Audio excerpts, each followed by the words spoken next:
Quack,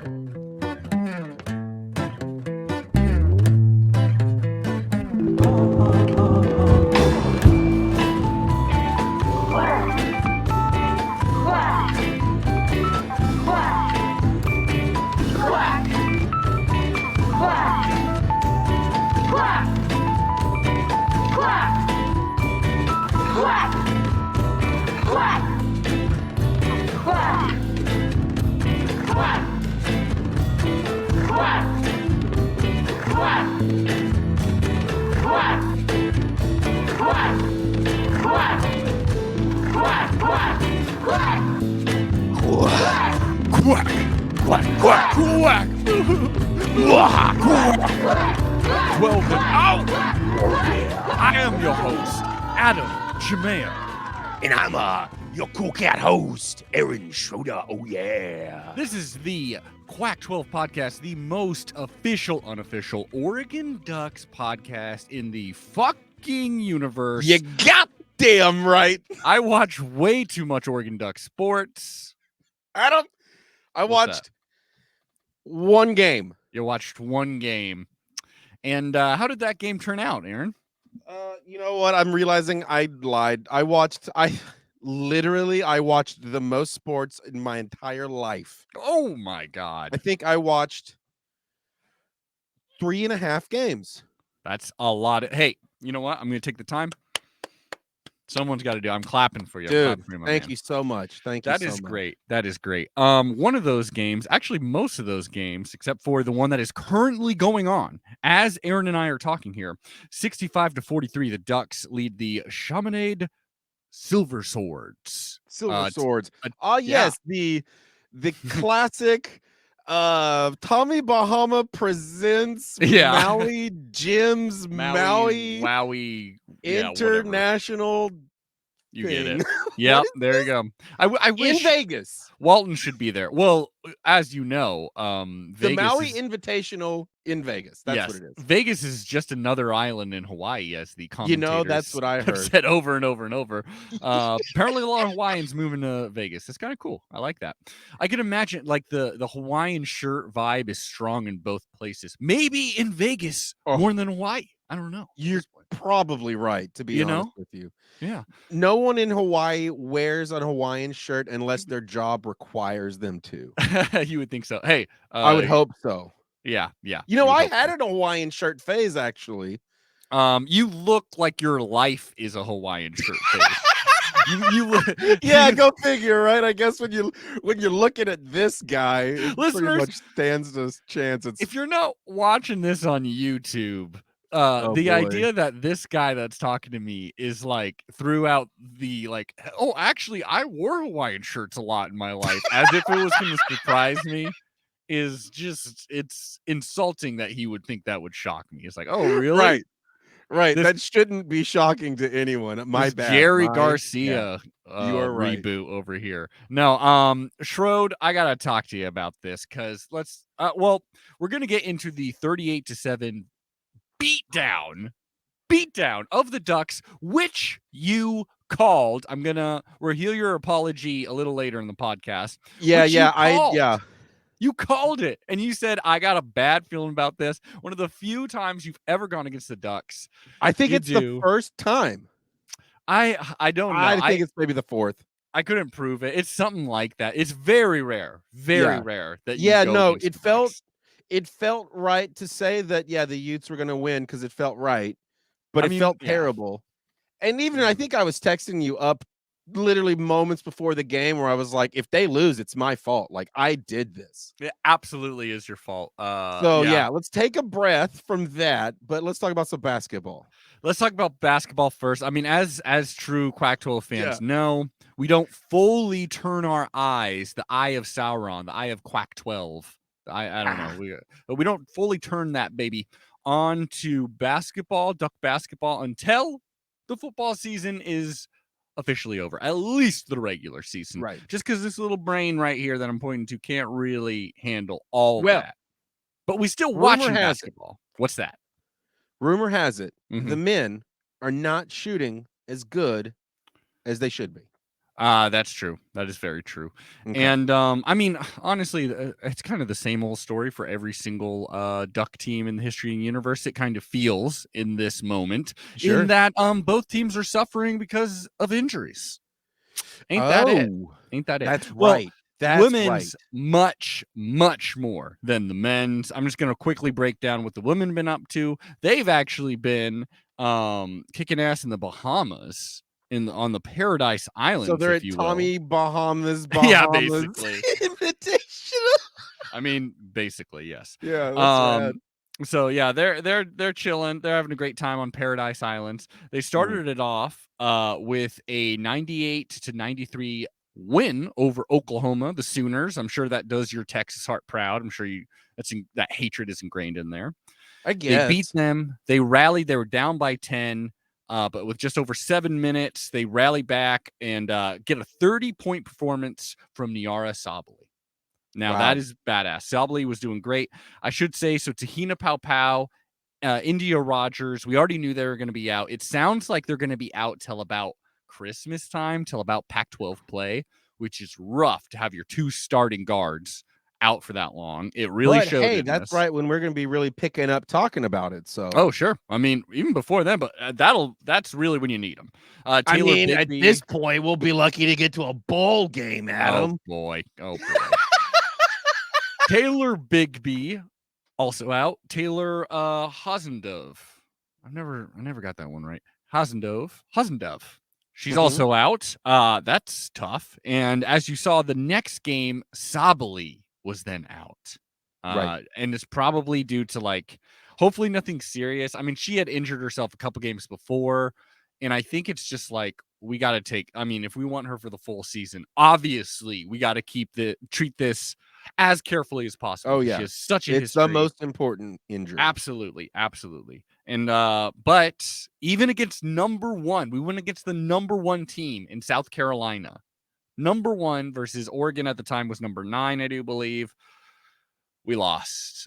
We lost 20. Well, first we trailed 27-14 in the opening quarter, and then we didn't beat them except for in the fourth quarter we outscored them 19-17. But otherwise, they just kept that lead. They really went on runs that just sunk us. Right. Only 8 players. The Ducks only had 8 players at this point for the contest. 4 of them, however, finished with double figures. Maddie Shear, 10 points. Hurst, 10 points. Shania Pinto, who is one of my new fave players. Awesome hair, but great player. I'm telling you, she's got like a rainbow like just hair thing going on that I freaking love. I'm sure you would too. Looking Is at it you like up my there. sweater? I mean, it's psychedelic like it. It's Cool. it's prettier than your sweater. Because it's kind of hideous. And then Filipina Chai. No, Che. Filipina Che. That is how you say her name. It's spelled Kyei, but I believe it is Che. Filipina Che is huge and she is fantastic. 12 points for her. It was nice, she's still developing the game. She's got the body, but like she's still actually learning the game of basketball, and it shows at times, but at times you're also like, holy shit, awesome Was talent. she like fresh from high school? I believe so. I believe she is I should know this by now. I apologize. Again, the stuff I should know, but I believe she is a true freshman. I want to say. Okay. We'll find out. Oh, Hey, sure. You add know, us if I'm wrong. Say, you could say she's a duck out of water, Adam, and she's yeah, just got to find her swimming legs. you could say that, and I'm glad that you did, because that's why you're on this pod. Breaking news: What's that? Oregon Ducksmen win against that other team whose name was hard to remember. Chaminade. Chaminade. Chaminade. Doesn't matter. We beat them. A team famous for getting a whole lot of upsets, beating number 1 That's right. Virginia so many years ago. Yeah. Oh, But also breaking news in the Pac-12. I've what's that? heard What's that? of all teams, the Arizona Wildcats I are know. maybe fuego this year. What do you mean? In basketball. Basketball. Absolutely. Yeah. I mean, a lot of the Pac-12 is men. Well, okay, this is actually good. I'll say this really quick. The Sure. Ducks played for the women's team played for the third place, uh, third place role. And unfortunately, they lost in that game too. They were just tired. I mean, 8 players, 3 games in 3 days. Yeah, that's rough. This is not a normal situation, you know. This isn't And then even you're in tournament stuck time. in the Bahamas. You're stuck there. Ew, Well, I mean, gross. you know what I mean? No, I Because it's kinda like mean. your team is beat up, your morale is Yeah. maybe a little low, but you're Hopefully in the they most got some beautiful beach place time. ever, and it's like, nah. But if you're tired, like, I can imagine just go sit on the beach. I hope they got that. I wonder if the ocean water is good for swollen ankles. I know it's good for drinking. So the USF Bulls, they win this 71-62. USF, they gave UConn a hell of a fight. South Carolina, number 1 South Carolina, went on to beat UConn by about the same margin that they beat us. So that's kind of telling. Like that's hey, okay. We had 25 turnovers against USF. Wow. USF also looked a little sloppy, but like that's what did it, my man. That's pee sloppy. Yeah, that's bad. That's one every 2 minutes, Adam. Hey, there you go. Look at you. Not Hey, quite, and because there's a also heads 40-minute up, game, but or a big applause to who was it? Pow who got 30 points in a game? no, Niara Sabali. Thank you, Sabali. Yeah, Pow's out till Christmas. She got really close to what I define as base. Perfect game. Yeah, 40 points. You're 40 not minutes. scoring 1 point per minute. Next up for women's basketball, a long break. UC Davis, December 1st, 3:30 p.m. Oh, good. At Matt Night. That is not that we won a long break. We won an easy squad. Hopefully we beat UC Davis. You'd hope, you know, but yeah, we need a break. It's long 3 break, games. Play at home on your first game. You're gonna win it. Playing against 3 good teams in 3 days with a total of 9 players that quickly gets reduced to 8 players, like missing possibly, you know, potentially your best player or your second best player. That's freaking tough. Let's quickly, I want to get back to the men's team though. So before this tournament, which they just entered and they just won the first leg of it, we just learned that. I'm actually not sure. Aaron, why don't you look up? Why don't you? Oh, no, you probably can't look up anything. What am I talking? You're here to listen. I'm sorry. I didn't mean to task you with anything. You got me working now? They'll be playing somebody because they just beat the Silver Swords, as we said. Right. But before that, you know, things looked a little shaky even at halftime. The Silver Swords kind of rallied back, got a little close. And that did scare some people, scare some Duck fans, I'm sure, because we're coming off a brutal loss against one of the teams I'm most embarrassed to lose against, BYU. Yeah.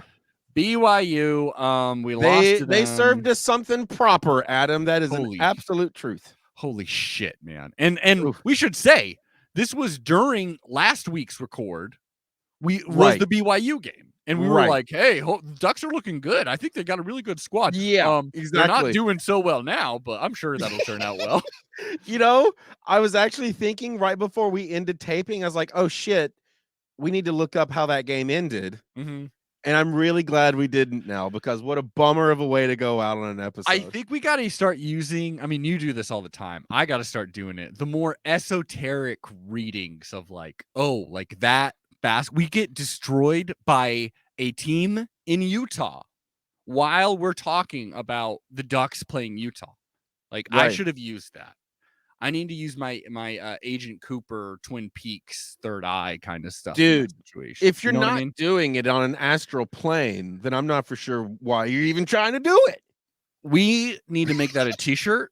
I want you to keep that in mind, because that's actually a really good t-shirt. That entire sentence you just said, keep that in mind. If you're not doing it on the astral plane, then why are you even doing it? Parentheses, 1 point per minute. I want to say, well, first of all, about that BYU game, Nafali Dante, it was nice to see him. He came back in and played. That's very good to see, because we need our big men. Nafali Dante also played in this last one. It was 3 of 3 from the floor. So I don't know. I'm stoked about this team. I'm excited to see what they do in the Maui Wowie Patawi, you know, whatever. Hopefully we get a Bill Walton. Is this just going through the weekend and then it's going tomorrow and already tomorrow. Been the weekend. What's by the time this episode comes out, the second game probably already has happened, and then the third game will probably be the day after this comes out. Dude, basketball is too fast to keep up with. Well, these early tournaments are weird. They always throw me off when I'm trying to cover them for Addicted to Quack. That's for sure. Sure. My man. So let's get back into. So that's basketball for you. Okay, Some promising we're stuff. done with basketball. Honestly, depressing. A really Yeah. freaking depressing week in Duck sportsdom. Oh, bud. Oregon versus Utah. You called it. You apparently saw this happening exactly. And actually, we're gonna have an episode coming up. I think you're gonna like this, Aaron. Keep Great. your eyes out on our feed because I've offered this to so many people. I've offered it to so many past guests where it's like, hey, if you beat the Ducks, it's unlikely, but if you beat the Ducks, you can come on the show and we'll like you can just whatever you want to say, just like you just really let us have it. The floor is yours. No one has ever taken me up on that. Actually, because yeah. Here's the thing. What's that? We're the bad guys. We are the bad guys, yes. Oregon Ducks are the bad guys. Well, for sure. Dude, I mean, and when they, we are a plot device for every other team's story. Well, I want to say, first of all, I mean, first on your point, I want to say, yes, that is absolutely true. And I totally felt that way when they were honoring those two players, those two, that terrible story. But okay. Utah has done a really kind of pretty inspirational job, rallying around that and showing it. 22% better. And it just felt like, oh, we're not. That was the first moment I was like, we're not going to win this game. Like I said, ABC has also never liked us. Yeah, you did. So the preamble before the game was amazing because it was a heartfelt story for them, which I absolutely understand. Yes. But then whenever it cut to our whole vibe, it was the "why not us" speech, which is like, what is this? Seahawks 2015? Why not us? Well, come on, I've heard this from I was like, now we're destined to lose. We're using bullshit one-liners as our guiding lights. It was not a good, But I want to go back to this really quick. Avery, yes, last week's guest from the wonderful podcast No Truck Stops podcast. Absolutely. That was a bad Bill Walton, but that was my Bill Walton impression. It's pretty good. You're getting better. Yeah. Throw it down, big man. Yeah. It's getting worse, actually. But she is coming back to throw it down on the Quack 12 podcast. Check your feed. She's going to come in here and just basically shit all over the Ducks. And if you're a Duck fan, you may not want to listen to an episode, but I'm expecting a big uptick in Utes fans. So, hey, you know what? Whatever. We'll switch. I'll switch this whole fucking thing to be a Utah. Whoa. If the clicks are here, I'm there, baby. No, look, here's the thing. We're still going to see them for the Pac-12 championship game, right? Maybe. If we beat the Beavs, yes. Which if we don't, then no. Right. We're going to beat the Beavs. We're going to see them again. And in that game, we are going to win. That one is a no-brainer. We definitely learned our lesson. We ain't at the picks yet. The lesson that was learned was the one that I felt the vibration of in my universal ride, man. Yeah. I think it was a touch too much ego, a little too lazy. Yeah. Also, you did call it. I don't know why I got this feeling, but something felt softer about Junior's legs. Anthony Brown. Oh, dude, at one point, and again, I don't want to just pull this out of my butt, but you could see he was affected. There was one in particular where it was third and short, I want to say, and it was definitely in the first half of the game, still competitive, and he had the ball, it was a keeper, and 9 times out of 10 you see him and it's he's hitting that hole, he's getting that first down, that's his first, and he kind of let up a little bit in a way that to my eyes did feel strange. It's I hadn't seen him do that. I think you saw more and more. He was a little he even said, he's been on the record he had apparently a wrist injury and it seems like he was a little beat up.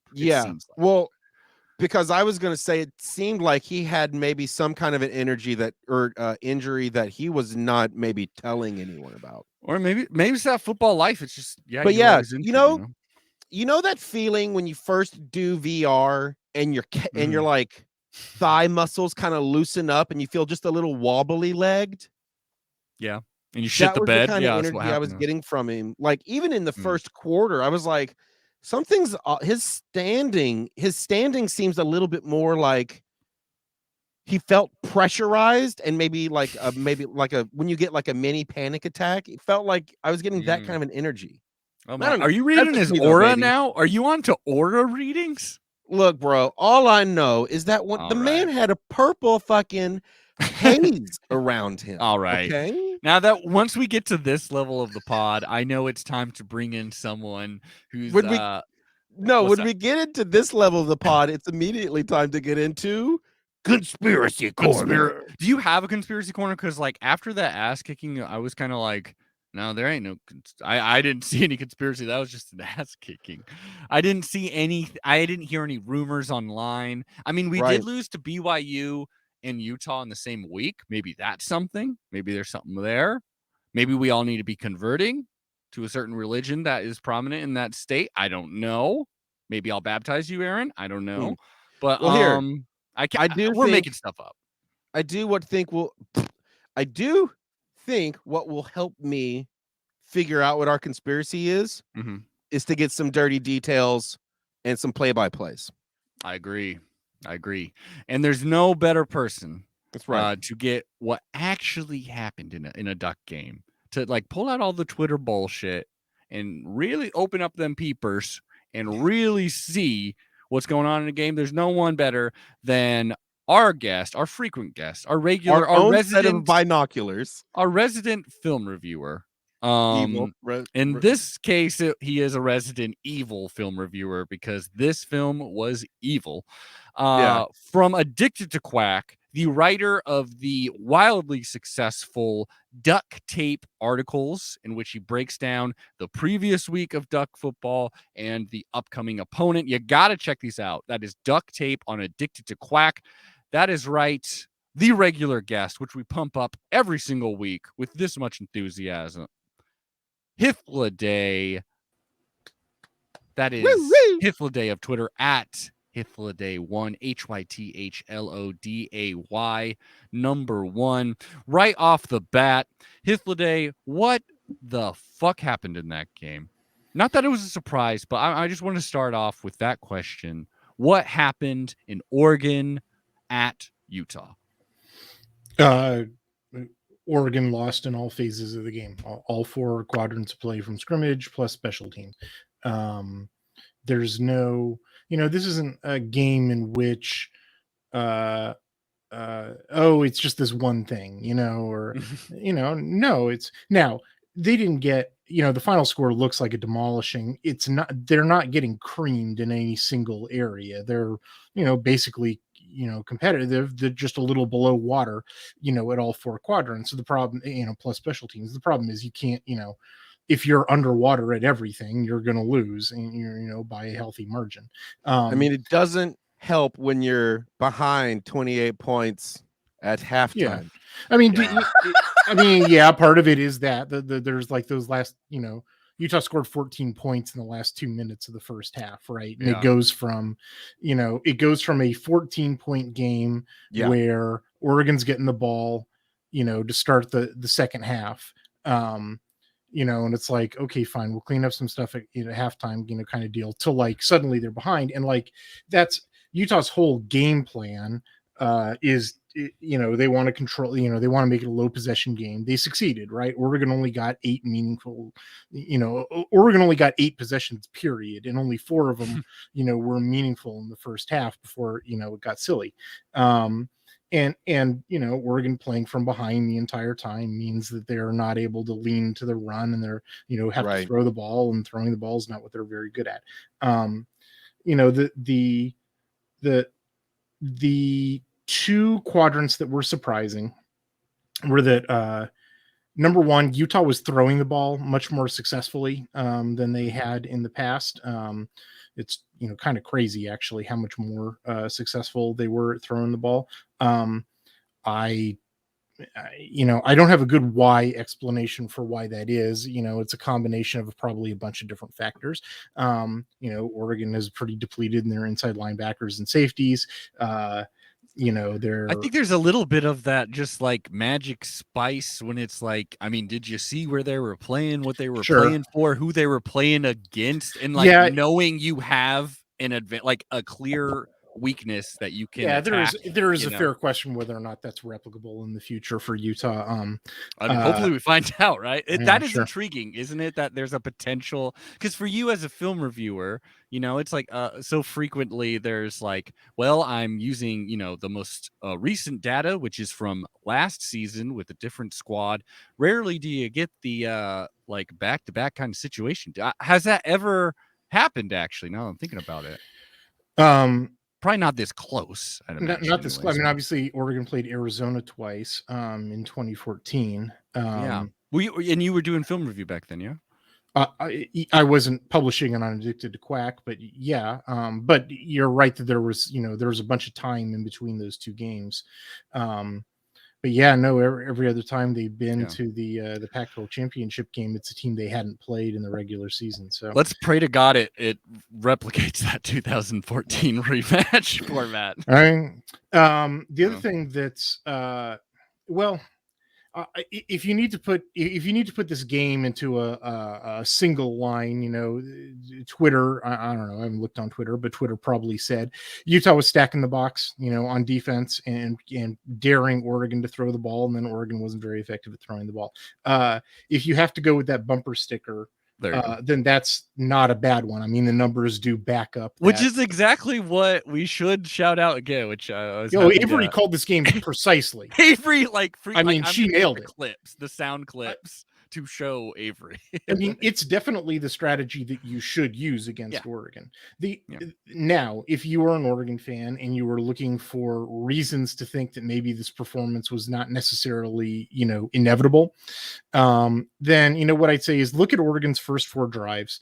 Basically the only ones that matter. And when you note all 4 of them is that Oregon puts itself behind the sticks. Right. It's sort of, I'm not, trying to take too much away from Utah here. I'm just noting that okay, let's look at them. In the first drive, they get a false start. So now it's 2nd and 14, on the second drive, they did that, that reverse to Chris Hudson that, Utah wasn't fooled by, and Chris Hudson runs backwards 9 yards. So now, 2nd and 19, right? Third drive, they take that sack where Anthony Brown runs backwards and falls down because Utah's, turf is cursed, right?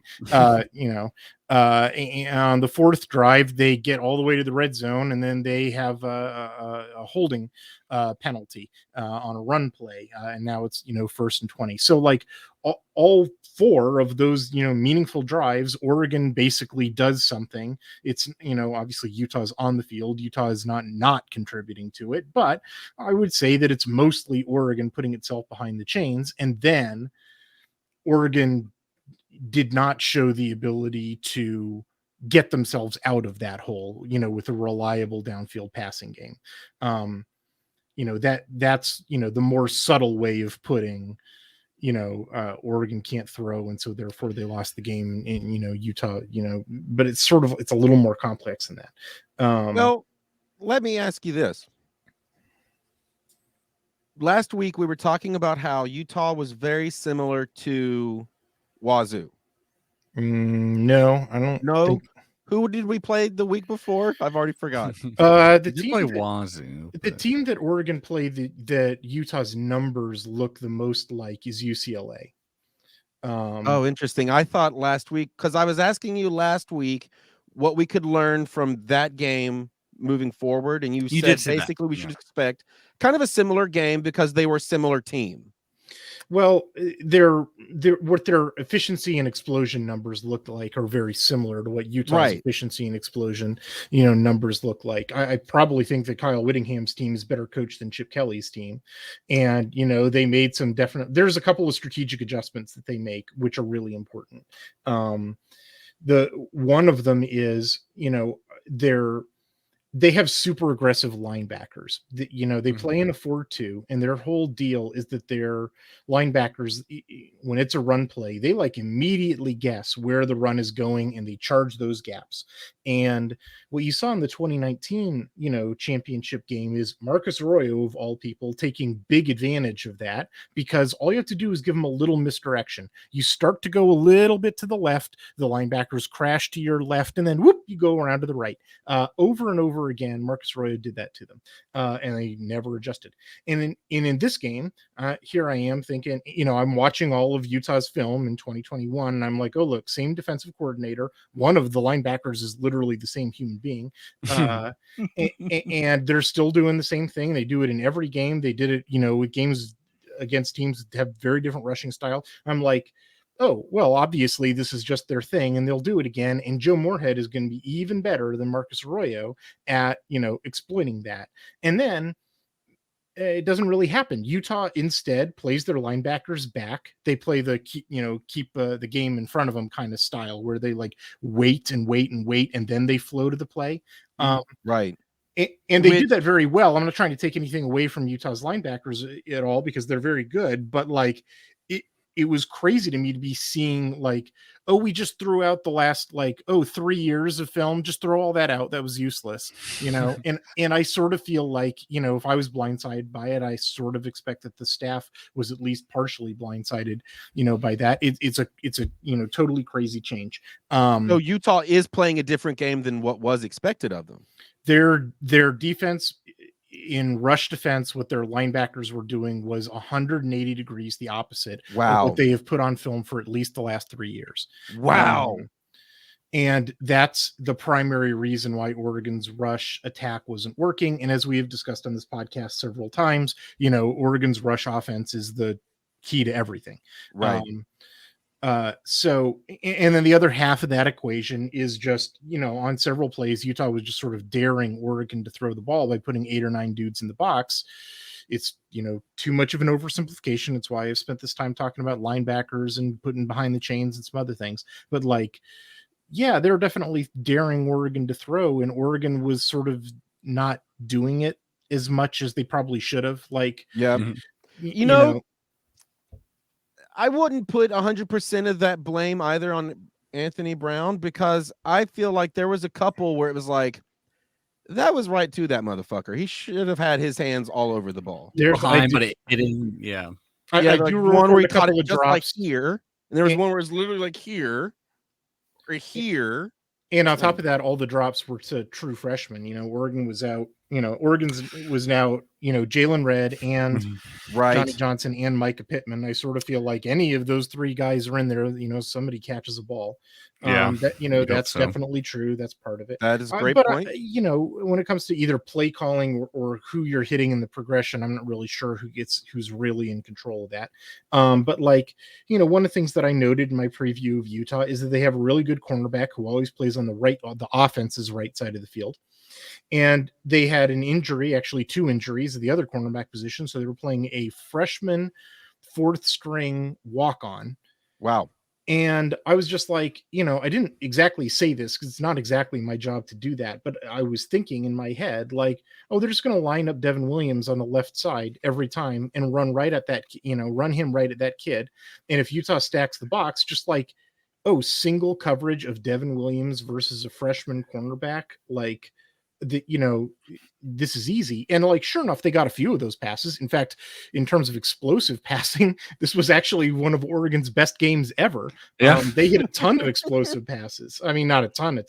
The way that Utah was playing, Oregon should have been hitting explosive passes every other play. And instead they were hitting them every 3rd or 4th play, which is that's not consistent enough. And then you just ran out of enough drives for it to matter. Yes, that's exactly how it goes down. The Utah was successful when they held the ball to continue holding the ball and make it a low possession game.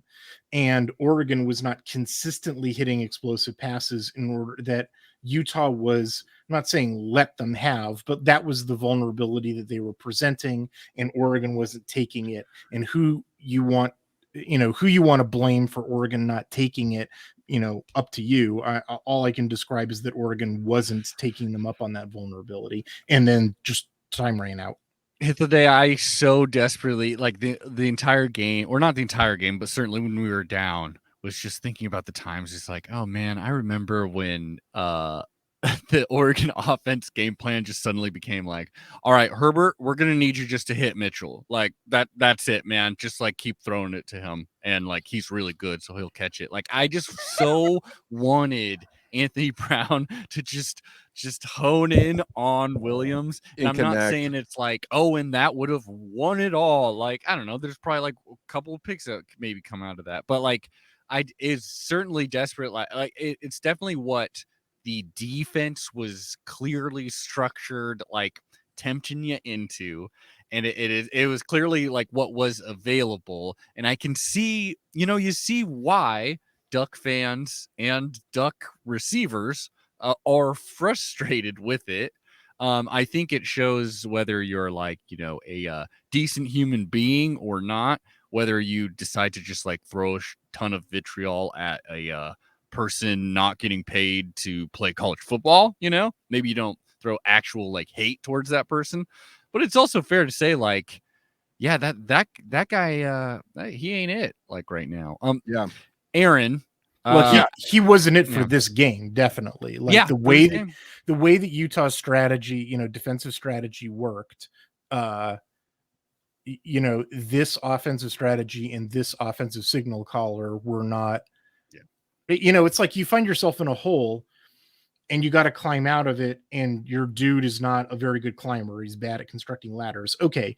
Do you want to talk about that, or do you want to talk about why they were in the hole? Like they're both issues, I feel like college football fans always go to the most proximate thing, like, the last link in the chain. And I'm sort of like, I'm up here at the first link in the chain. Like the first link in the chain is that they're not able to run the ball. And what Utah was doing to take, the runaway and what sort of novel things that they were doing. But like, yeah, once you sort of get through all of that, there's still a way out, and they weren't taking it. Yeah. And, I don't know. It's tough. Aaron, like, I don't know about you, like at this point in the season, yeah. Do you, because I mean, we had the opportunity. We both had our quarterback keys, as we all know, as loyal listeners know. Oh, Aaron and I have our quarterback keys, which allows us to bail on a quarterback, officially bail on a quarterback, but we both have to turn them. And midway through the season, Aaron did not turn them. So we're still on the Brown train. However, and at this point, like, I'm not even sure I want to like, pull the plug, but no, Aaron, you were a Brown fan, and you still are, I imagine, but like, do you have any interest in like, like next week Beavers are out there, let's just say Cristobal just goes like, yeah, screw it, like Ty Thompson, you're the starting quarterback. Would that get you excited, or are you like, you're wanting to see Brown out there? Yeah, the two biggest things that I saw Anthony Brown Jr. do wrong that I've never seen him do before. Maybe that's because I don't pay enough attention. Probably do not film review.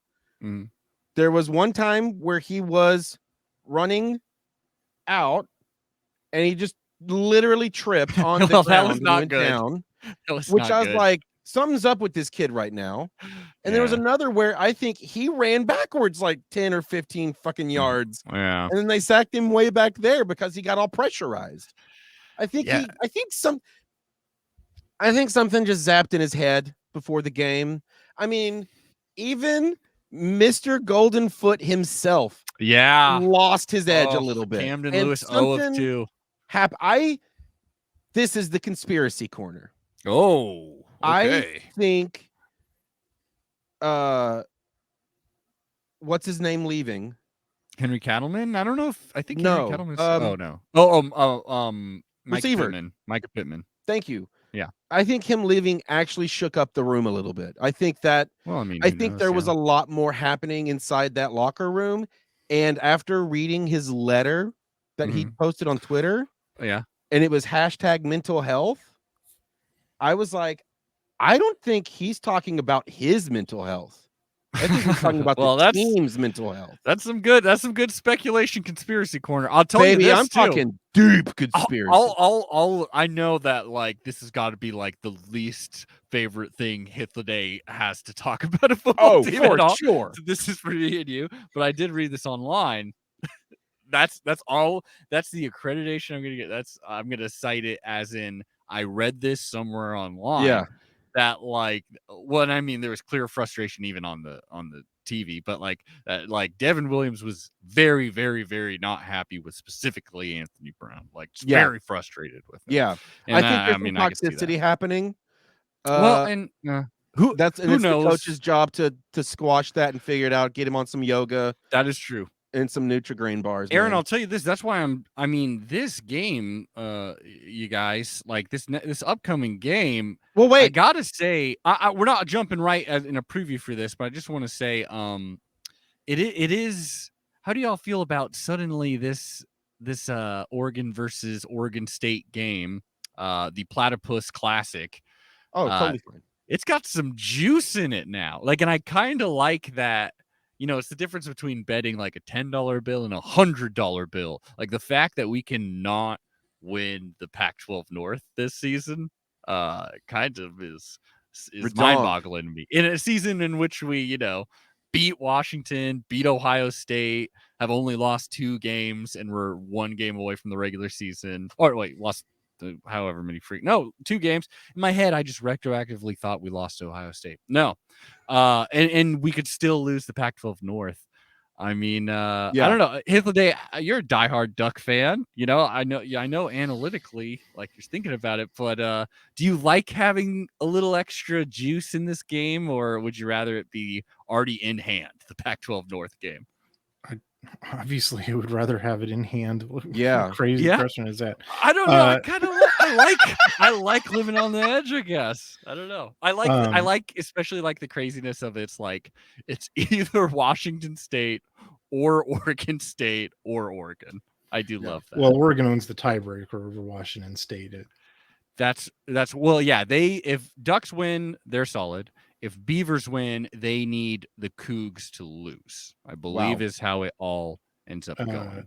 And if the Cougs win, they need us to lose. Oh, there's a 3-way tie scenario. I hadn't considered that. Yeah. I heard someone else talk about all this is why I'm confident about it. It's I'm sorry, my thinking on this matter is binary. It's Ducks or not Ducks. There you go. Yes, thank you. Oh my God. Well, it's just actually what it is I have to do work that week to write a preview, or I don't.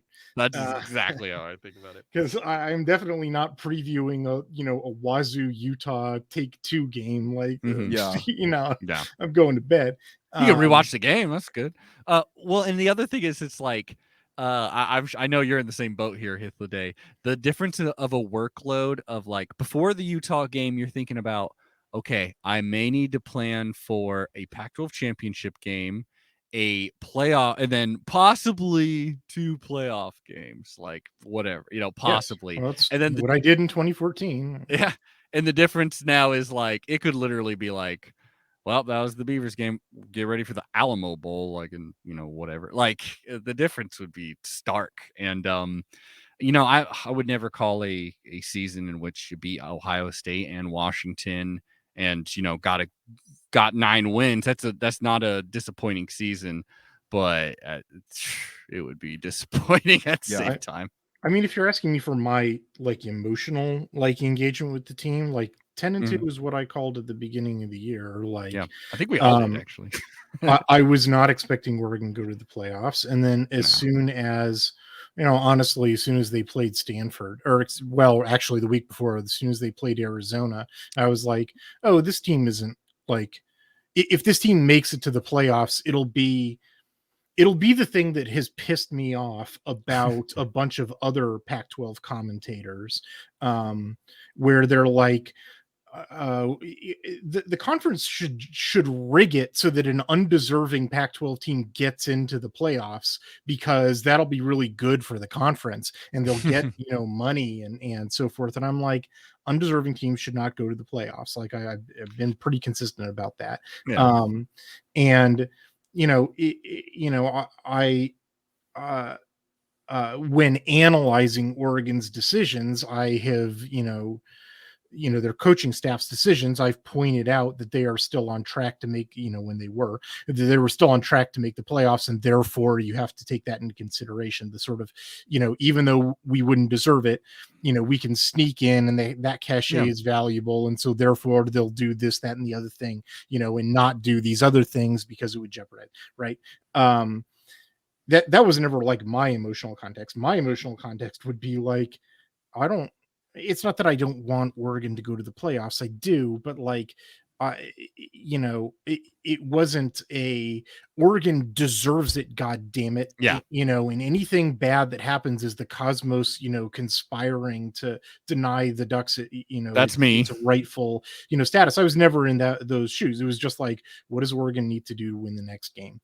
And if they keep doing that, then they can get, a bunch of money for the conference. Maybe they'll shut up for a second, and probably not. I mean, I'd be upset if they don't.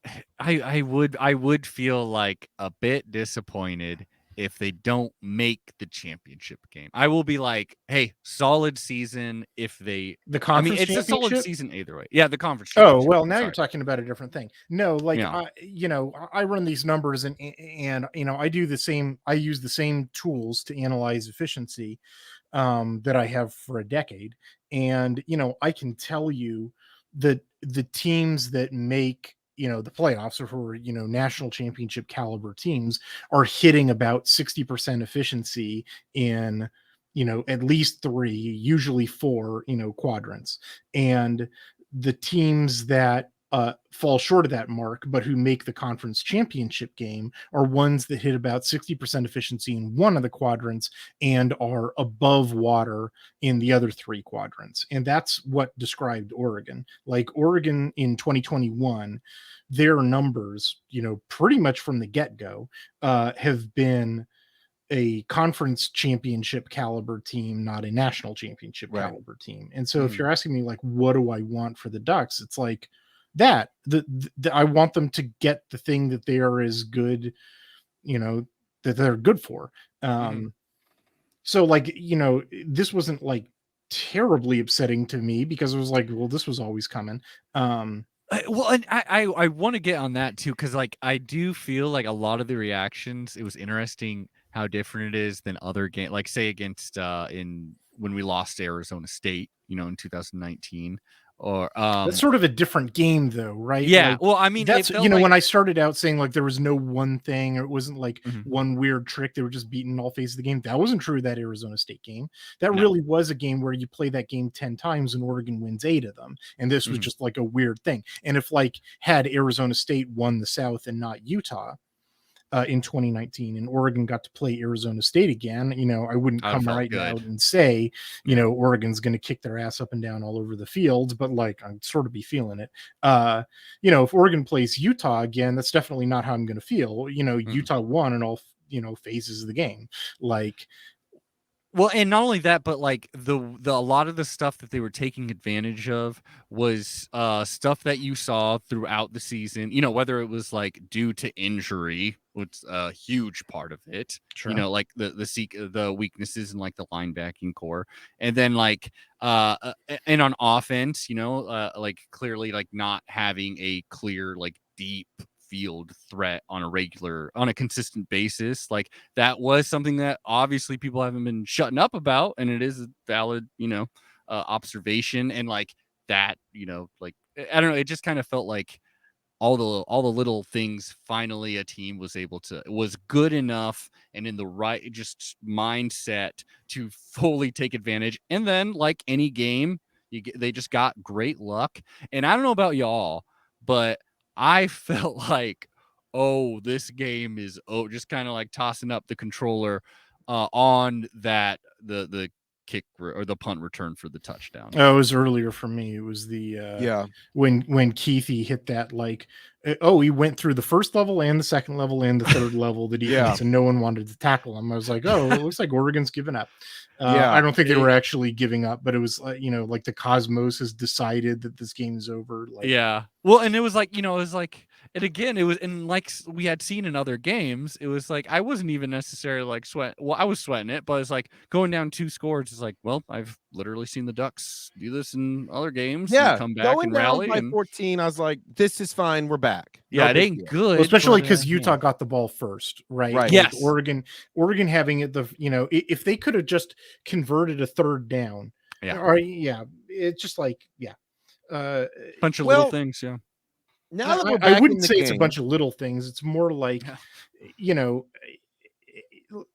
again, for the Oregon fans who are looking for a silver lining, like Utah's not going to play at home. Utah's, again, like they're not going to, probably not going to have a punt return touchdown. They're probably not going to have a 50-yard passing play with 2 minutes left in the half. Oregon's probably not going to, in every one of its first 4 drives, put itself behind the chains. Like these are sort of low probability events, not impossible events. They obviously happened. But like there are a series of low probability events that definitely made the game put the game into silly territory. Not look silly, it was silly.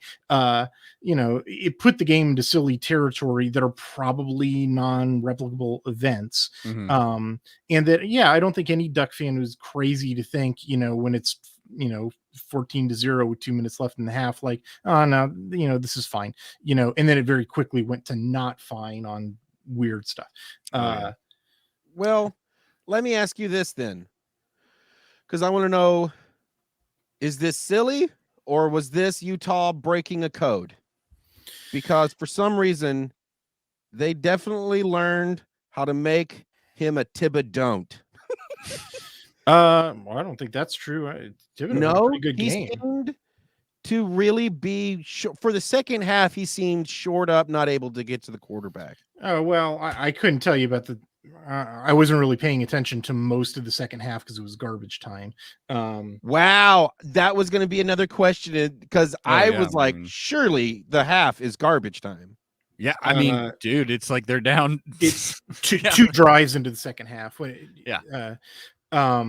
Because like Oregon comes back and scores, and it's they make it a 3-score game with most of the second half still to play, but then Utah scores, and now it's out of reach. That felt that was like that. That was me allowing myself to fully die inside. No, Thibodeau had a pretty good game. Like Utah did what a number of teams did, which is they had they put 2 guys on him. Right, exactly. And then Oregon responded by sort of moving Thibodeau around to different places, on the line. Now I've got a couple of clips in my article that are like, Thibodeau doing other stuff, was essential to winning this play. Again, Oregon won like 48% of its plays. It's not like Oregon was getting clowned in this game. They, it's just that, in all 4 quadrants, they were only winning 48%. Man, it felt like they were getting clowned. Well, they ended up looking like a clown. Yes. I mean, like that's, I've seen crazy blowout games in which teams just get creamed and then the other team sort of lets up on them, and that's why the score looks like that. This wasn't one of those games. This is a game where Utah was ahead consistently at all aspects of the game, but they were not like crazy ahead. This wasn't Alabama putting 70 on an FCS team. You know what I mean? Right. Like you asked me whether or not Utah had cracked a code. They definitely did the 2. I noted them at the top of the show. The 2 schematic things that they did, or I don't even know if the rearrangement, the 180-degree turn. The rearrangement of their linebackers was very interesting. Now, who knows? Was that a 1-game thing? Is that something where now Moorhead gets to study that, and you don't get to pull that trick, again, or you're not going to surprise Oregon with that again? That's a question. And then the other, one is, why was Utah able to have so much success, in the middle of the field passing, to their tight ends, where they hadn't really done that before, and other teams hadn't really done that to Oregon before. That one is crazier than anything else that happens in the game. And I don't have a good why answer for that, question. it could be that they cracked a code and everybody else that Oregon plays from now on is going to do that to Oregon. It might be that it was a one-off thing and they were just super feeding on the energy of the stadium, and Oregon will never see that again. I'm sorry, I just can't answer that question. Okay. Let's leave it to whatever that 22% is made of. Yeah. Well, I just wish we had a Thibodeau. That helped. I wish we had a do-over. There you go. All right. Well, I mean, maybe I don't. Know that Thibodeau did what Thibodeau does. I just don't want to. I wouldn't want to do-over of that game because I don't want to go to fucking Salt Lake City and play that team again. I do. I want to kick their friggin' ass. I want to play them again. I don't want to do it in Salt Lake City, not this season. No, I'm down with the championship. I mean, frankly, that Oregon got out of there without a bunch of injuries is kind of a miracle. Yeah. Honestly, I don't know what it is about Utah's turf, but it's been brutal for Oregon. I mean, was it oh, sorry, I don't know that. Was it? I think someone went down with an injury. I'm trying to remember. Farrell Brown, where he almost died. Oh no, I was talking about this last game. The third. Was it Verone McKinley? Yep, he's injured. I don't know if he's out, but and of course Farrell Brown. That was freaking ridiculous. But the thing I saw next day was injury. Yeah, I think we'll see. We'll see. But yeah, that's right. Oh boy, I hope we don't lose to the freaking Beavers. Okay, we won't. Trust me on that. Well, trust me on that. My best friend. Unless y'all have any closing thoughts on Oregon at Utah, I feel like we can, bury this thing and go into one of the most beloved segments in Australia. That's right. We didn't forget about you, mates. Hey, that's right. Quack 12 podcast. I think we dropped to like 120th. I don't know how it happened, but we're like the 120th most popular podcast in college football podcast in Australia. So I wanted to shout that out. I actually remembered I have a number of friends in Melbourne. You want to shout them out? No. Okay. Well, I doubt they're the ones listening, but maybe. Good on you, mates in Melbourne. Oh, crikey. Okay. Let's go to Nailed it. Let's go to the next segment. The picks. That's right. Wait, what is going on? I added the wrong thing to the screen. Is what happened. Here we go. That's right. The picks, everybody. So, everyone's favorite segment in which Aaron and I have a battle. It's more like Aaron decimates Adam. Aaron, what the fuck? Why are you letting me do this? We're doing this out of order here. We don't do the picks yet. Not until we review Bottom 11. I literally was like, what happened to the fart sound? Yeah, that's what made you remember. Okay, so let's get into it. We had of course a crazy week in Pac-12 football. Oh, one of these games, howdy did we? I'll just be Aaron already knows. I had a fantastic week, my dear friend. Aaron fucking already knows the results, which is why he's so stoked. But just pretend like you don't, even though you've been gloating this whole episode already. Full disclosure, I did one of these games. I saw the score of. Otherwise, I had no idea. I honestly forgot it happened. I truly did. But it sounds like I missed the right one. And if it sounds like I'm stalling, it is. Is it the Arizona State game on Friday? No, I watched that one against the Beavs. You did? Okay, let's see. No, it was Arizona was on Friday. Sure. Right. Okay. The ones who got banned. Now I got it. Washington State against Arizona. So it started off on a Friday, as you said. This was in Pullman. That's what it was. Arizona. It was.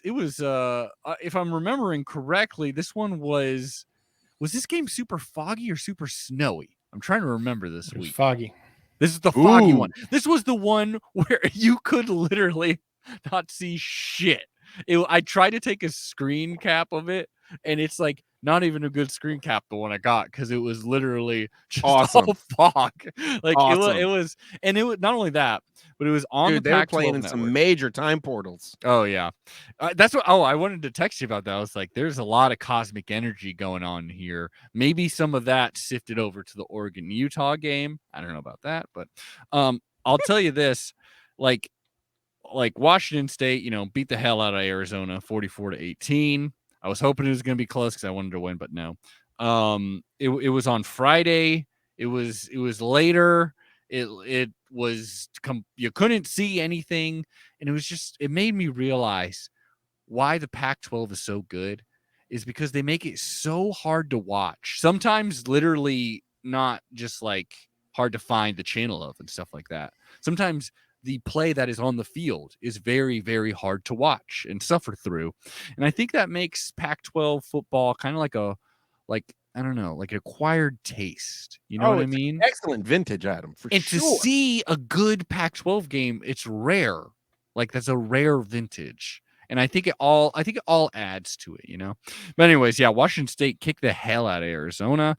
My man, Hythloday, I was bummed to see Don Brown's gone. I heard he's gone.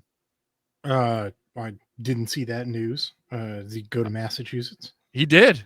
He went to UMass. He went back to UMass. Yeah, he's an East Coast dude. It's actually pretty weird that he wound up in Arizona. It really is. I looked up because I really liked when he was in Boston College. I really liked him, and overall, like I realized just looking at his career, it's like I really like this guy as a DC. But you look at like where he's been, and it's like East Coast, like UMass for a time as a head coach, and then Arizona somehow. Like I don't know. I really like that guy. I kind of wanted him to make something out of himself in the Pac-12, but he's done with this. He just needed a summer in the sun, He literally just needed to be like, hey, look, this team's terrible, and I'm being competitive against all these people. Like, give me a job, especially his old stomping grounds, Yeah. So Don Brown leaves Arizona. He kind of felt like the best thing going for that team. Oh, I disagree. Really? Oh. Yeah. Well, I don't think Arizona was ever going to get the personnel on defense that he needed to really, because the way that his scheme works, he needs elite cornerback play, and like it's probably not going to happen for Arizona. I think he's a sharp guy, and he can definitely give you some fits, but like that's as most as he was ever going to be able to do at Arizona. Like there are other defenses that sort of work with lower cap talent. He doesn't really uncork the great stuff unless he's got elite cornerbacks. I've continued to be impressed with the culture that Jed Fish is building. They were getting smoked by Wazoo in the cold and in the fog in a game that didn't matter. And they were playing hard, I've watched teams that have been in that situation and they're just phoning it in. Like, for example, the game in Los Angeles this weekend. And like, I've never really felt like Arizona's phoning it in, and they don't have anything to play for. Yeah. No, and I do think, like, I always think it's like if your program is literally just like where Arizona kind of was, where you're just like, we are just so damn bad and just such a crazy bad roster right now. I feel like it's most important to get that kind of person who will get them playing throughout all four quarters, just to try to build absolutely something out of it, because like I don't know where else you go from that. You're not going to get like some ace recruiter or like maybe like luck out and some like genius, but like it just seems like no matter what, any kind of success you'd have there, they just leave Arizona. I don't know. That'd be tough to be an Arizona the great fan. Poet Ian MacKay once said, "When you got nothing, you got nothing to lose." There you go. Speaking, well, Aaron, you may be wrong on that one because two teams battled. What does Arizona have? No. This is someone else here. Washington against Colorado. Versus this is two teams with nothing, but one of them did in fact lose. Well, Washington was playing for something. If they won their last two games, they could go to a bowl. But that's what made that's it not going to happen. Wrong. This is tough. I almost, just knowing that, it would have been just for the like the entertainment value. It kind of would have been nice if Washington farted out a win here just to set up like Wazoo can potentially go to a Pac-12 North game, a championship game. Washington could potentially go to a bowl game. I don't know. That game's gonna be crazy enough already. But you yeah, want things extra spicy all over the place, sure, don't why you? not? Little spice. That's why I like Dune so much. Spice. 20-17. Colorado won this. This was a goddamn ugly game. Like I bet. There was but it had more Washington lowlights, and that is why Colorado won. Because there was a I moment was going to when, ask, was the score close to what you predicted of 3-0? no, I mean it felt kind of like that. I mean, both offenses weren't doing nothing, and then Washington at one point they marching down the field, getting into like that goal line territory, and then they do like they're like on the goal line, and they try some little like fun little trickery to get in there instead of just pounding it in. Demo, he fumbles or some kind of fumble comes out of it. It was kind of a weird angle. It was hard to even tell. A Buff grabs it, returns it for a touchdown, and then later in the game, both teams are just punting. I believe it's tied. And Washington, again, there's like a turnover on, I think, a special teams play. I turned the channel at this one moment, but it resulted in a short field of Colorado, and they got a score, and it really felt like that. And Sam Heward did play in this game a little bit. There you go. And Patrick O'Brien. Patrick O'Brien. I don't believe that's racist. No. Is that racist? I feel like you're allowed to do that one. I just would stay away from doing accents. Well, I know. Technically, right? No, you're allowed to do that. You're allowed to do Italian. Don't worry. This isn't cancelable until about 15 years. Yeah. When it catches up and they're like, no, you can't do that anymore either. Yeah. But you could do Irish accent. It's all right. Yeah. No, so Patrick O'Brien, he played too. And he didn't play well either. O'Brien wrote the Aubrey Maturin novels. Really? Yes. Okay, there you go. I do love that his name is actually, I mean, his fun name is Patty O'Brien, which is like maybe one of the best bar names I've ever heard of. Yet there were no beautiful rainbows were coming from Patrick O'Brien. Only duds. Washington bad, and this last game. Oh man, I'm so ready for that goddamn Apple Cup. Yeah. That's it. Yep. Up next, this is an interesting one. UCLA versus USC. Oh boy. UCLA, Chip Kelly finally got a beat down. Now, hold on. This was hilarious about this game. Go back to the Washington-Colorado game. Washington turns the ball over 4 times. That's really the only story in the game because, they get 2/3 of their third downs. They pass for over 400 yards. Colorado is just like totally, they get 2 third down conversions. Their total yardage in the game, Colorado's total yardage in this game is 183 yards. The only thing that mattered in this game was Washington turned the ball over 4 times. Now, a Washington writer, goes up online and on Twitter and says, look, people are going to blame this game on the offense, but I have never seen a team lose the turnover battle 4-0 and win the game. So keep that in mind. And literally everybody responds like it was the offense that turned the ball over 4 times. Like, yes, we're going to blame shit, we're going to blame the offense. Now, fast forward to the UCLA game. What happens in the UCLA game? The first 4 possessions, UCLA throws 4 picks. Yeah. Wow. But then look at the final score. It's 62-33. It's just like, wow, dude. Apparently you can turn the ball over 4 times, and if you're massively better than your opponent, because your opponent is totally phoning it in at this point in the year, you can still win. And it helps when the other teams turn it over too. Just kind of keep pitching forth. This was, I don't know, it was kind of a fun game to watch because there was always a play going on. There was always a touchdown.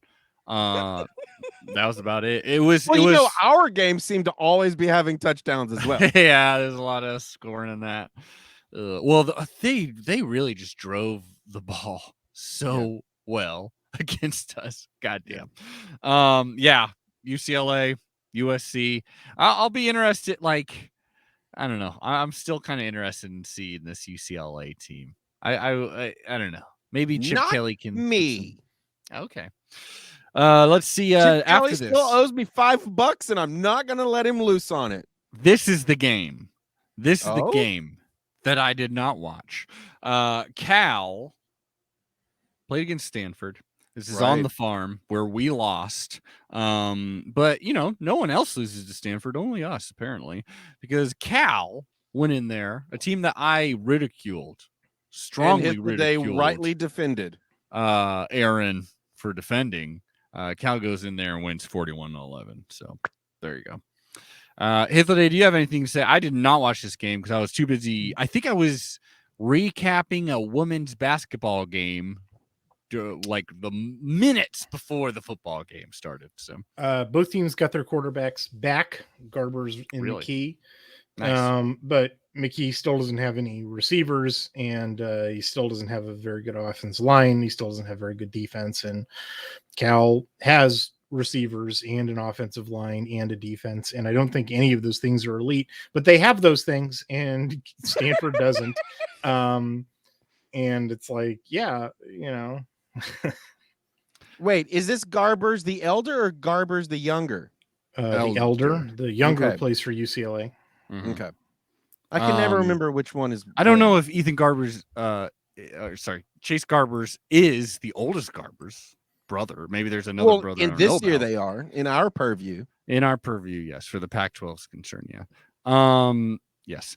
Well, there you go. And then we all know how the Oregon-Utah game fucking went. And then last but not least, and I mean, this kind of added, this was when shit lines up like this is kind of why I like when there's a little extra drama on the line, all right? Is because Ducks just get their butts kicked, you know? They lose 38-7 on the road. Meanwhile, the Beavers, who, you know, they're decent team, but at home, they're a wonderful team. They're kicking ass left and right. And it lined up perfectly where the Beavers were looking good. They were having fun. They beat Arizona State, a actually not very good team, but they did beat Arizona State 24-10 in a game that meant a lot, that, you know, added to the momentum of the program. And it just is, I don't know, it's just building. You know, I always want we don't call this game this, a platypus classic. Yeah. That where both teams can potentially, you know, something's on the line. Like there was, of course, you know, like, Battle for the Roses kind of feel, because I mean it's almost like that, like one of them, the winner will have a shot at going to a Rose Bowl. So let me ask you this, because you did say something interesting that now I'm curious about. Do either of y'all know what their current at-home win record is? Like overall, like just, this season? Just currently, how many times in a row have they won so far? 6. They're 6-0 at home. Oh wow, that shit's about to get broked. Well, it's in Eugene. No, they played their last home game. Yeah. Oh, that was their last. We're not going to them. They're coming to us, baby. Because last year we played there. Remember in the Fog game? That was in Corvallis. Dude, if the Fog rolls in, I'm gonna get pissed. Yeah, if the Fog, I'm not watching the game. Yeah, to be honest, actually, you know, I was watching. I have to do film study on this game. It's like the only game that I still have left to do film study on.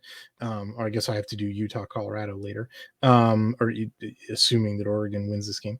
Otherwise, screw it. But anyway, just watching this game casually and kind of drunk, I was kind of like, I really wanted Oregon State to just totally break it off in ASU's ass, because ASU was playing the way that USC was playing earlier in the day, just like they were done. They're just like, they weren't playing, they weren't playing hard. You can tell.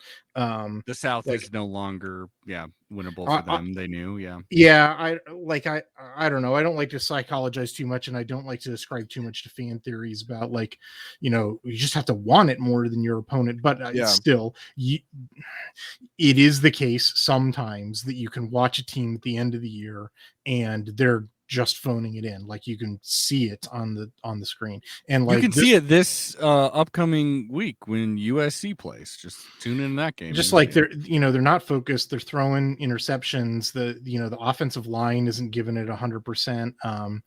Arizona's always sort of been, Arizona State, I should say, is always sort of been the shaky explosion play dependent, kind of team, and they weren't hitting those at all. They got blanked in the first half, and I was waiting for this game to be 40-3, something like that. And Oregon State sort of refused to do it. They had a bunch of empty possessions in this game. They ultimately won by 14 points. Like this game, I think at the very end of this game is garbage time, but it is a, if ASU woke up and hit a big pass, and all of a sudden it's a 7-point game, I don't know, it would have been more competitive. But I've just sort of I've had it with ASU fans, for welcome to the dark side. and OSU, I promise that I'm not trying to trash talk, the Beavs and talk about Oregon's definitely going to win this game or anything like that. This is not my project. I'm saying that I really was rooting for the Beavs to just break it off in ASU and just I just shut them down, put those guys back in their box. I want ASU to be done. I don't feel like that team deserves, much credit at all. And Oregon State just didn't. And I was like, come on, Beavs. That was my reaction. Although, like I said, I was drunk. So, well, what were you sipping on? Evan Williams Bottled and Bond. Not a sponsor. Okay. The white label 100 proof stuff. Yeah, nice. Got a little alky over here. Someone else. It's a little hot. I have a little spring water with it. Sure. Someone else must have been drunk. Because let's get in last week, anyways. Because let's get into now officially we're getting into this segment. The picks.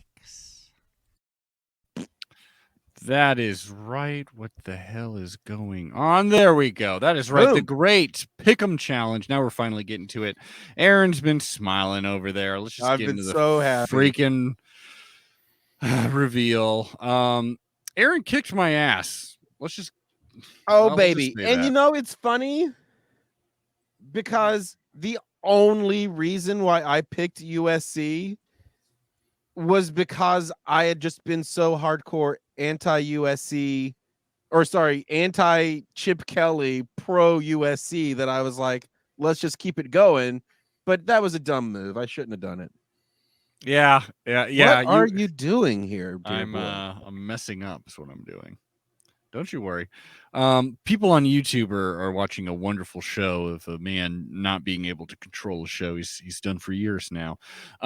So this may be edited out. Aaron, you may need as much. Okay, mark the time. I hope these songs aren't copyrighted.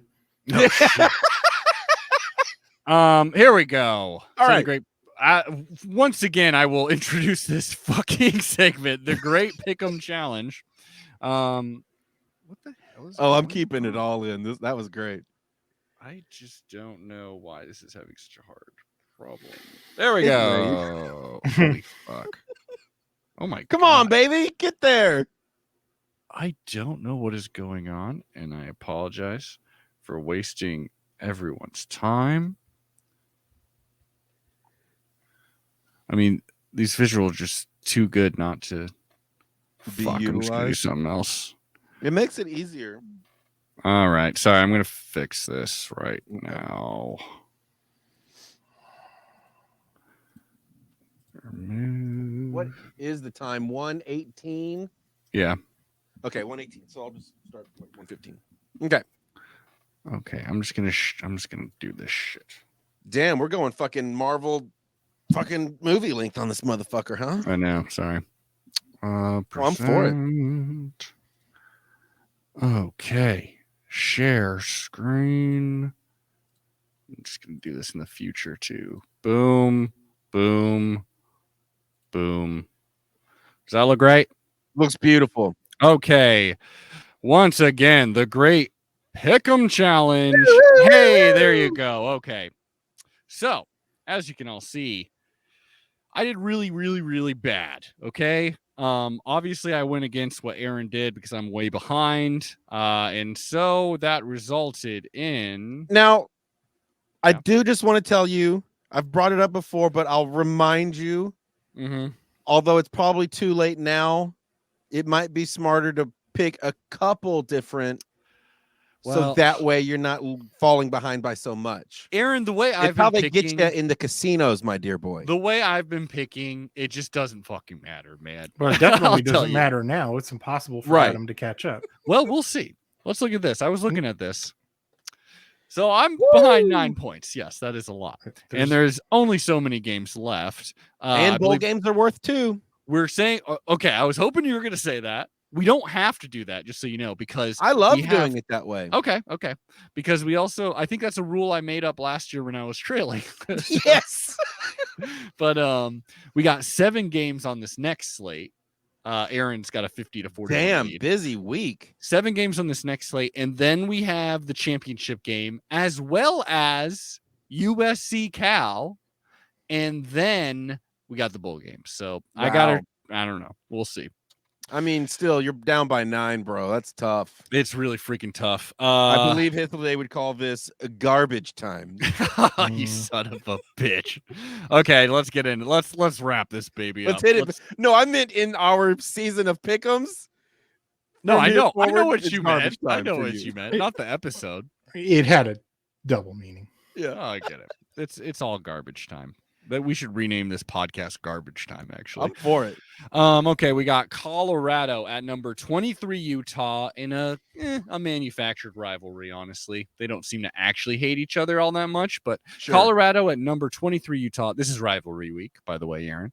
1 p.m. on Fox Friday. Friday, 1 p.m. on Fox. Colorado at number 23, Utah. Aaron, you saw what the power of a fully operational Utah can do. Colorado beat Washington.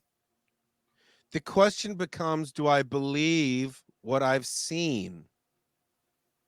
And do you want to pick first since you're behind? No, I don't want to do that at all. Right, person ahead has to pick first. Right. Okay, well then fine. Try to trick me, son of a bitch. I think the shaman guides are telling me, yes, I'm going to go with Colorado.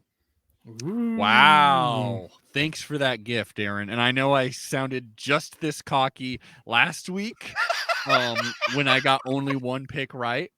But I'm stoked as hell for Utah. Sure. I truly can't imagine a game where Colorado wins unless you're talking about like COVID, wreaking havoc. You mean Washington last week? Well, something like that. I mean, that's Washington. Washington and Utah, different beasts. Absolutely different beasts. I don't think I think the Utes are going to choke up. Okay. I mean, hey, I would think that'd be kind of cool. I mean, this is it's maybe not choked up. They'll be super sloppy because they're like, let's try all that crazy shit again. I think you're crazy. I think Hith's on my side. He's taking Utah as well. I mean, Utah's favored by 4 scores, Yeah. That said, what Aaron is saying is it's not outside the realm of possibility. Like, this game kind of has trap written all over it. It's just like Utah's good enough that they'll survive that. Like, I sort of think that actually Colorado will keep it closer than anybody's prepared for, but like Utah's good enough that they will survive the trap.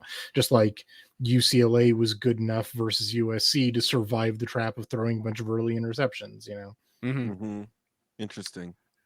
Washington State at Washington, 5 p.m. FS1 on Friday.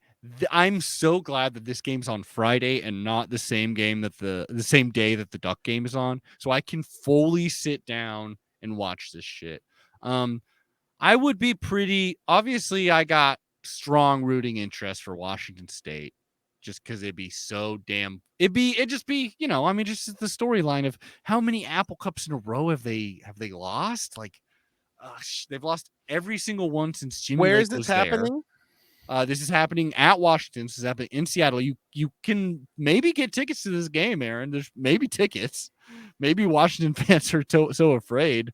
Maybe Kook fans bought them all. I don't know, but yeah, I'd watch it. It could kind of be an entertaining game. There's probably going to be like good amount of picks. Washington looking really funny on offense. All of this is possible.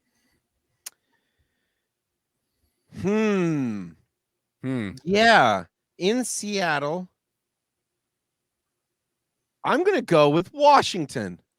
Oh, I mean, I wouldn't be shocked. Wild today. And so I'm just going to go buck wild on every single pick. You're not just throwing the contest, right? To make it so we tie, so it's more dramatic. No, I'm following my instincts, but they are definitely wilder than they were last week. Okay. Honestly, when I follow them, they've never been wrong. I think the way to harness your power betting wise, I'm just realizing, is you're not good against the spread, but you are good pick'ems. So I should just choose the ones when you choose a heavy like underdog. I should just put money on that. Can't go wrong. Hith, you've talked about how like what Washington State does the best, kind of, or at least historically, as what Washington is still really good at, even though this is, kind of a falling apart team here. I don't know. What are your thoughts on this year's Apple Cup? I think Washington's going to win. Yeah, I could see that. Unfortunately, Washington State can't. If you want to beat Washington, it's not difficult. You just stop throwing the ball and you only run at them, and then that's it. Or you get them to turn over the ball a lot, like Colorado did. Mm-hmm. And Washington State is just not set up to take advantage of that. Like, they need to pass in order to win, and Washington is really good against the pass, like way better than they have any right to be, frankly, given all the other factors that are going on in that team. Mm-hmm. Like, it's kind of crazy that they're as good against the pass as they are, but nonetheless, they're really going to shut down Washington State's offense. The only way that Washington State wins this game is the same way that Colorado won last week, because Washington State, as we know, loves to make you fumble the ball. That's true. I mean, between that and, like, who knows, maybe now that Mike Leach is fully out of the program, like maybe they'll be like, yeah, fuck this, what do I gotta lose? Borhe, run this damn ball. I mean, it'd be if they woke up to that realization and just ran all over Washington, I would stand up and applaud. Like, oh my God, wouldn't that be great if this game is just a Washington State blowout? Like, I mean, the only sad thing is that Jimmy Lake wasn't there. It wasn't like the Cougs finally beat Jimmy Lake. It's like he's already gone. That's unfortunate. I mean, Wazoo does have a bowl game to play for. That's what's on the line.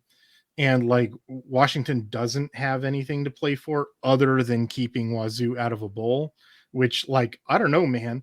Like, if Wazoo had locked up a bowl game prior to this and this game was just, gravy, like, I could kind of see Washington not have any motivation in this game, but the opportunity to ruin Wazoo's season at the last second and make them Coug the whole season, that might be irresistible to Washington. Right.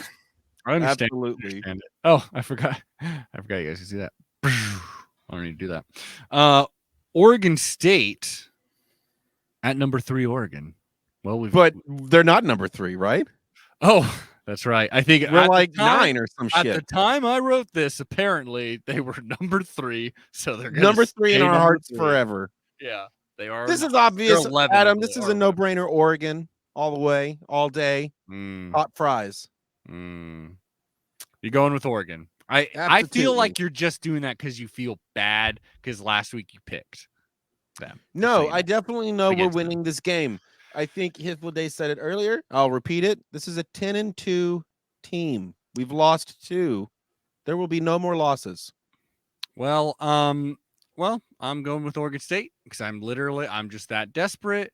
And the reasons why I feel good about it is because they're a fun team. They're not. I don't know if they're trending upwards, but they seem to be plucky enough to take advantage of certain weaknesses. Not all the time. I will say they've hit a pretty damn high plateau.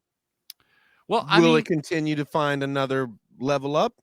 Time will tell. Well, I'll tell you that. Well, I mean, for Oregon State, it's like, they're at I believe they're going to a bowl game. So that's already a level they haven't reached for a while. It's not the clouds though, bro. Yeah. Well, and not only that, but, I mean, I'll tell you this, like the idea of I don't know, Baylor really gets a head of steam under them. And I guess, I mean, we've looked pretty pedestrian, even in Autzen against some pretty average teams. So it could happen, and I'm going with Oregon State. It sounds like Hythloday is pretty confident in the Ducks. Is that am I reading you right? I'm not pretty confident in the Ducks. This is Oregon State plays kind of a similar game to the way that Utah plays, and they're the only teams in the conference that beat Utah. Like their offense is definitely more interesting than Utah's is. Their defense is probably not as good. We'll have to see if they can slow down the Ducks' rushing attack. I don't think that the Ducks are the type of team that would take this loss at Utah and decide to throw everything out and do stuff completely different. Right. That doesn't really strike me as this team's style. And I think that because a conference championship and the Rose Bowl are still on the line, I don't think you're going to see any sort of screw it stuff like changing out the quarterback. Right. So, and honestly, if this game were in Reser Stadium, I'd probably pick Oregon State. But it's not. It's an Autzen, and Mario Cristobal doesn't lose an Autzen. So give me the Ducks. Except for once. Yeah, no, I feel the same. Territorial Cup. Arizona at Arizona State. Interesting. Aaron, well, it appears you are forced to choose an Arizona school, something that you've been adamantly against this entire season. I keep referencing Hythloday right now, but again, just like he said about Colorado against Utah, this game feels like a trap. Well, and so I decided I forfeit this point. Adam. No way. Congratulations. That one is yours. I will not choose a team. Wow. That's kneeling on the goal line, man. Yeah. That's borderline erotic. Wow. Yeah. Aaron is so far ahead of you, he can cede a point, and you still have no chance of catching him. Wow. Bravo, Schroeder. Well, that's going to be the point. Well played. That's the point I'm going to kill you with, my man. Arizona at Arizona State. I'd love if Arizona did. Watch as Adam still blows the point. Yeah, somehow. This game will get canceled. Yeah, you got to pick it, bro. How about this? If both teams can... Wait, I got to pick it? You gave me the point. You definitely have to pick it, Adam. Damn it. Fuck. I thought I just got the point. Aaron has no chance of winning the point, but you still have to get it yourself. Oh, that's true. Well, that's interesting. Well, then I'm just going. I was just going to give him the point. No, it does make sense. That's not how kneeling on the goal line works. Yeah, it's not hand the opponent the ball and let him run 100 yards for a touchdown. Fair. It's you taking a knee. Okay, so, fair. I'm going with the team that has won more than one game in 3 seasons. Smart. Which is Arizona State. I'm going with Arizona State. I hope if I get this wrong. Arizona State is favored by 3 scores. They should win this game. I will say something that I should have said, when we were recapping the games, which is that Arizona State was out a ton of players last week, a bunch of starters. And I didn't catch the explanation of why that was. Please don't be COVID. Yeah, I don't know, or they might have been injured and might have just had the flu, or who knows. So, and because I don't know the status of that, like whether or not those guys are going to come back, and maybe that was the reason why they look so moribund against the Beavs. I don't know, and like I said, I like the way that Arizona's been, their culture and how hard they've been playing. I think this game, is probably not 70-7 or whatever it was last year. Well, as long as I forgot what I was. Oh, as long as Arizona State is missing maximum 15 players, 18 players on the roster, I think they should be able to handle Arizona. Number 8 Notre Dame, which is probably not true now that I'm realizing all this. A highly ranked Notre Dame team at Stanford, 5 p.m. Fox. Aaron, I'm going to give you a little word of advice. A lot of people liking Stanford in this one. Are you going to pick them?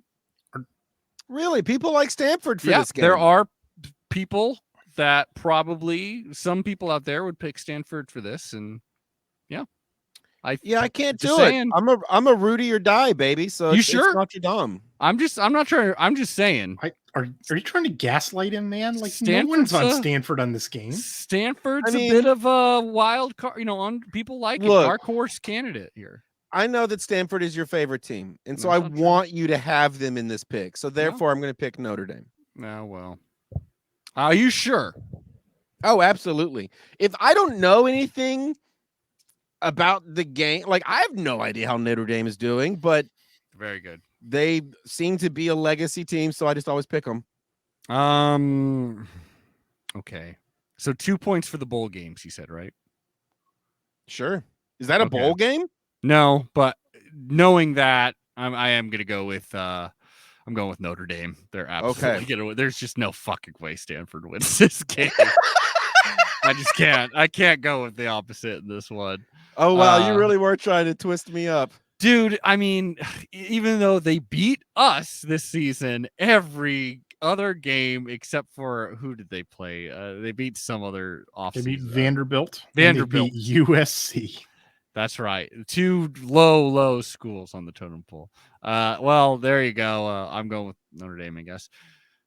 There's no chance, even Tanner McKee. Honestly, I kind of want to not see Tanner McKee. He has to be able to throw it to someone. That's the thing. I'm I do like Tanner McKee as a quarterback, but that's why I don't want to see him in this game. I want to see him preserved for next season. So I'm don't feed him to the Irish right now. They'll eat him like he was potatoes. Oh, that's boy. Not racist. Not racist. They're called the Fighting Irish. All right. Then number 4. Here's another classic rivalry. The Mormons versus the LA Trojans. Number 14, BYU at USC. 7:30 p.m. BYU all day, every day. Yeah. They're going to make it, I think, 2 in a row against USC, if I remember correctly, then. It would be. It would also be 5-0 against the Pac-12. Fuck, that is right. God, that is so embarrassing. And if it's BYU versus Oregon right now, I don't know who's gonna win. They beat Utah. God damn. I heard our loss to Utah was a freakish accident. A lot of people. I've heard Utah fans say their loss to BYU was a freakish accident, as in they had maybe the wrong that's also quarterback. true. No, they got ran all over by BYU. Yeah, well, especially the people I've heard say that, it's kind of it's if only Cam Rising was in there. It's you hear Whittingham say it's like Rising wasn't ready at that time. Well, let me ask you this. Yeah, but even then, that's one quadrant of football. They lost all 4. Yeah. What were you saying, Aaron? Were they holding a crack pipe while they said that? Yeah. Why? Oh, okay. Oh, do you think that affected their decision making and what they're saying? That's weird. Yeah. Probably shouldn't be sponsored by that stuff. California at UCLA. I was about to say I don't give a shit about this game, but I still kind of want to see what UCLA is up to. I'm realizing California is dropping out of my favorite schools of the Pac-12. I'm just not even excited to see them play anymore. I don't know why. It's just that's weird. There anymore. I'm just not. They're not my number 2 anymore. I think Colorado moved up there actually. Well, I'm going with Cal. You going with Cal? Oh, wow. All right. After all the shit I just talked, I'm going with he UCLA. Still owes me $5. I'm going with UCLA. Well, Cal, I think. Oh, that's right. Yeah. What can I say? Is Cal? I forget. Are they fighting for bowl eligibility in this one? Where are they at? I'll look it up. Yep.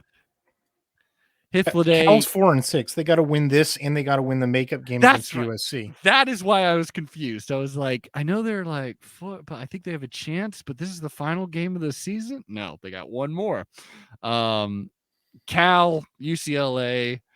Do you find much? I mean, let's see. I'll put it this way, Hythloday. You got BYU versus USC, and you got Cal versus UCLA. If you had to sit down and watch all of one game, I think I answered my own question. Which one you watching? Oh, I'm definitely. This is the game of the week for me. I think this is the most interesting game in the Pac-12. Really? Yeah. It could be. Well, the more I'm looking at it, I mean, Oregon State at Oregon has some potential there, obviously. I mean, the Apple Cup, it'll be boring football even if it's close. Not boring, but ugly.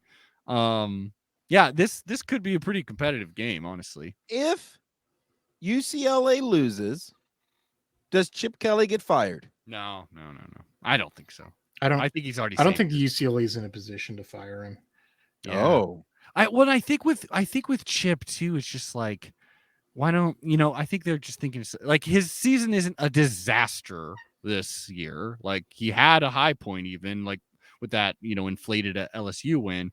And like he's if he wins like he's gonna go to a bowl game. That is something like these are things. If they beat Cal, they'll have 8 wins. If they go to now they'll probably have to play a really good Mountain West school and get smoked and they'll lose. Whatever. But I hope it's a Fresno State rematch. But I mean, 9 wins for UCLA is on the table. Yeah, that's which would far and away be Chip Kelly's best season. They're probably not going to fire him at that point. I think. Yeah. I think a lot of folks in the fan base believe that he will never, ever, that the guy's a dead man walking, and that they're sort of bound up on that one. They sort of would prefer that the guy loses out. That's me. But I just really doubt that's going to happen. They're probably going to wind up with 8 wins. But either beat Cal and then go to a bowl game they can't win, or lose to Cal and get a softer bowl opponent and pull that one out. Whatever. I think they're splitting their last 2 games and will finish with 8 wins. And you're not firing a coach on 8 wins, not in this. When Florida, USC, Washington, LSU, right? You like a bunch of UCLA likes to think of itself as a big name college football program, which kind of makes everybody else in the conference smirk. But like they're not going up against those guys, and they know they're not going up against those guys and pulling out the best coach. It's this is the wrong season for it, man. And technically you got this thing that like maybe like it's maybe Chip Kelly's working up towards that big thing that'll save us all, or like maybe he'll break off like one awesome season. Like like the idea when you hired him is that there's gonna be that he's working some magic that no one's whatever. I'm glad we don't have him. The watering the bamboo thing. I don't know this. What is this? You haven't heard? I haven't heard this adage. Let's end the episode on this adage. Chip Kelly himself used this, that okay. You water the bamboo, nothing happens in the first year. You water the bamboo the second year, nothing happens. You water the bamboo the third year, and you water the bamboo the fourth, and 5 years in, it grows 100 feet in 4 days. Well, yeah, that I feel like that is what you're hoping with the Chip Kelly, right? I don't think you're gonna get it. And honestly, this podcast, having been continuing since 2017, proves that no, that's not going to happen. Like sometimes it just shrivels up and dies. Quack 12 podcast at Quack 12 podcast. You can find us on Twitter. Hythloday, as always, you've been a wonderful guest. And I would say actually more so after a big loss like that. It's nice to really look into it, and and I got reassured. Yeah. Yeah, there you go. You're reassuring this guy over here.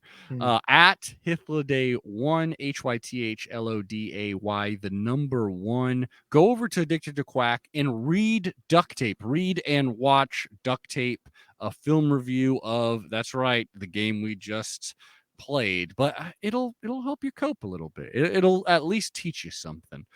Once again, Duct Tape, Addicted to Quack. You got to go over there. Hey, y'all. We got the last game of the regular season coming up. Wow. Crazy, huh? I hope what a long, strange trip it's been. Aaron, you have a good night? No. Okay. Hythloday, we'll see you next week. Take care, everybody. All right. Oh, and check your feeds, everybody, because we got a Oregon State preview coming up. And like we said, a fun interview with a very gloaty Avery. Woo woo. All right. Go Ducks.